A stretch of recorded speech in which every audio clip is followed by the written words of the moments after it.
She built the cabin with her own hands the summer she turned 32, hauling cedar planks in the back of her aging Ford, driving them up the narrow mountain road that locals said washed out every spring. They told her she wouldn't last a winter out there. They said the ridge above Miller's Pass was no place for a woman alone. Harper Vale would just nod, tuck a loose strand of auburn hair beneath her knit cap, and keep measuring, cutting, hammering. She hadn't come to the Colorado backcountry to prove anything to anyone. She'd come because after the divorce, after the city apartment that felt like a shoebox of stale memories, she needed a place where the silence was honest. The land had belonged to her grandfather once, a trapper who mapped the valley in a leather journal, now sitting on her bedside crate. As a child, she'd spent one bright August up there with him, learning the names of trees and how to listen for distant water under stone. He used to say the mountain kept secrets, but it also kept those who respected it. Harper wasn't sure yet which side of that promise she stood on.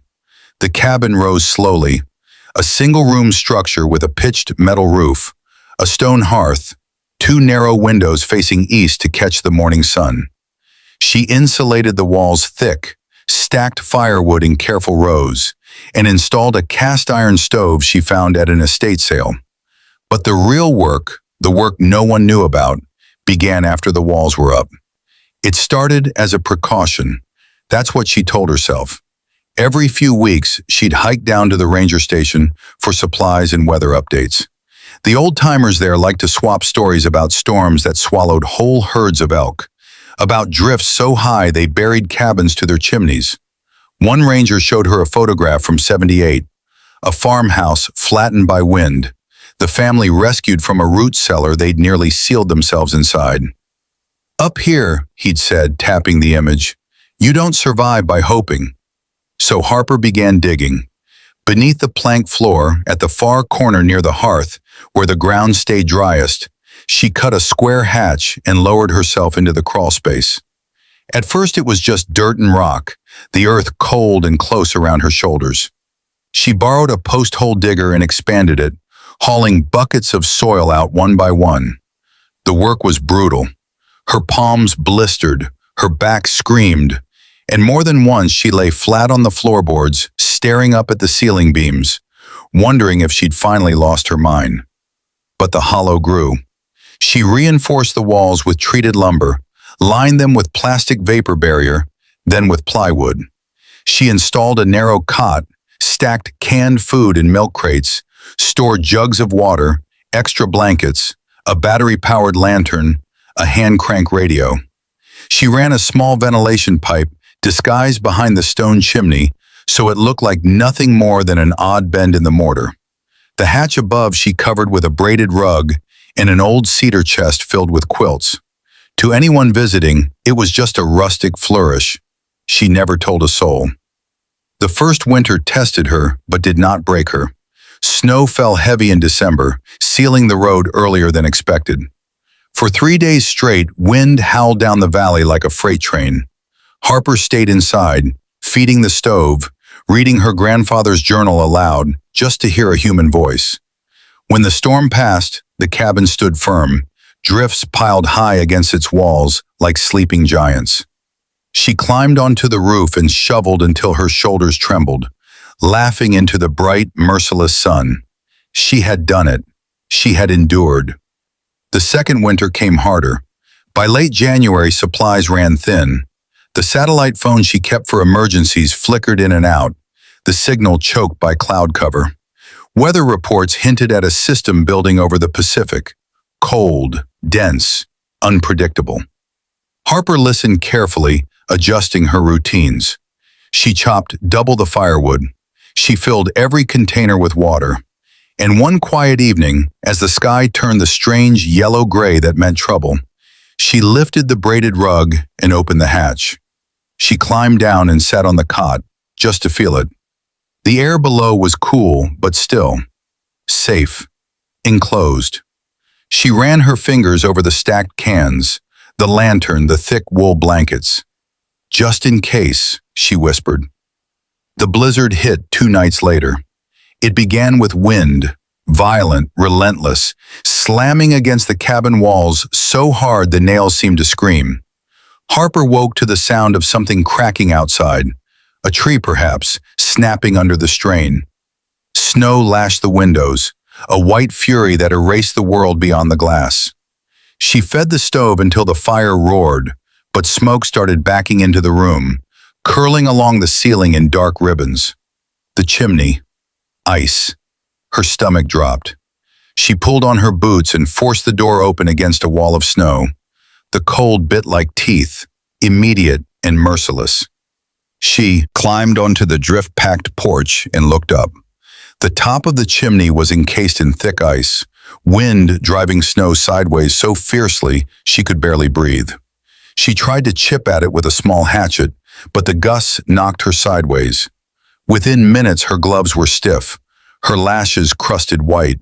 She stumbled back inside, coughing. The smoke thickened. Without proper ventilation, the stove became a threat instead of comfort. She dampened the fire, opened a window a crack despite the freezing air. The temperature dropped fast. The winds shifted, slamming into the east-facing panes with a force that made the glass bow inward.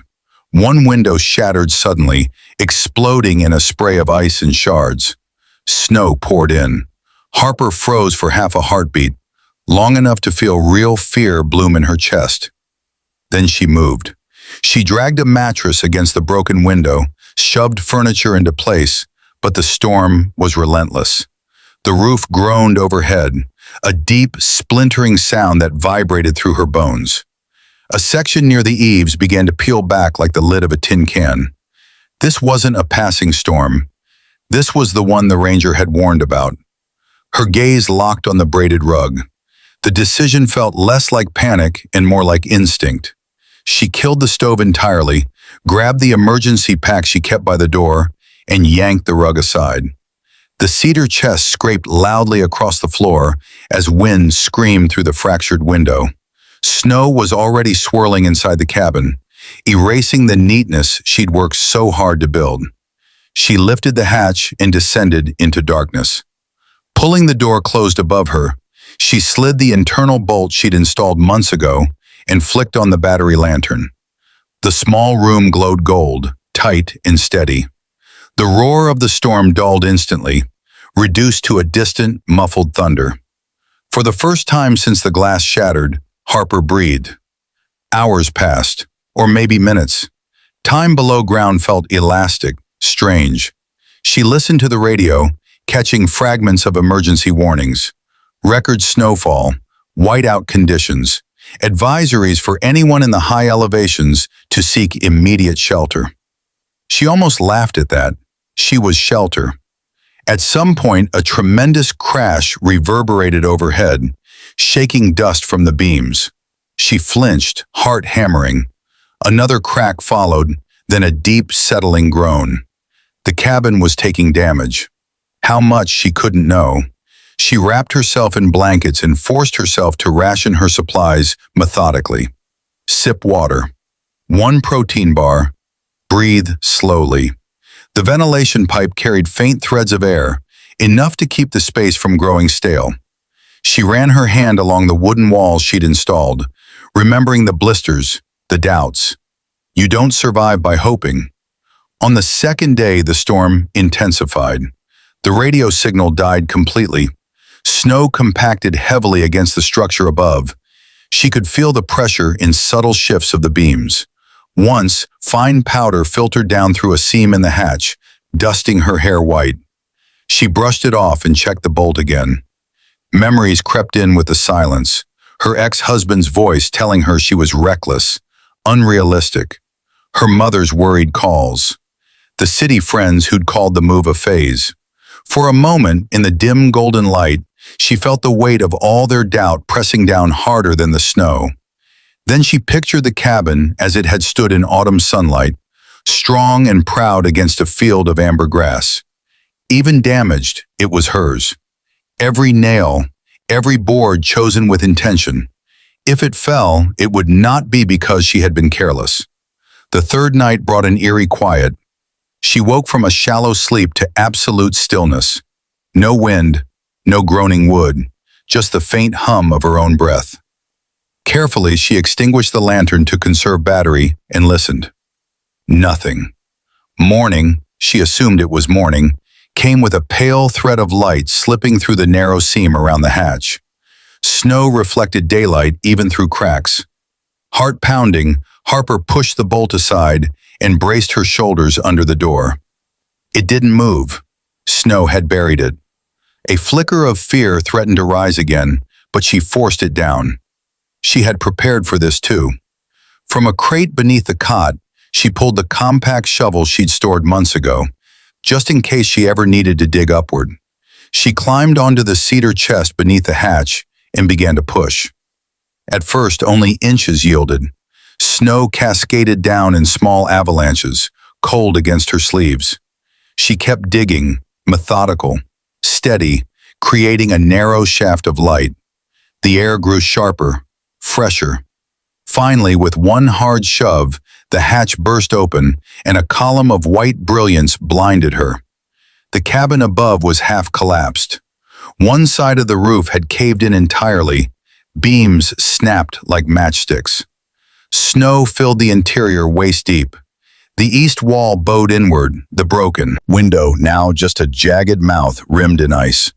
But the central frame, where the hearth and hatch stood, remained intact, protected in part by the very drift that had tried to bury it.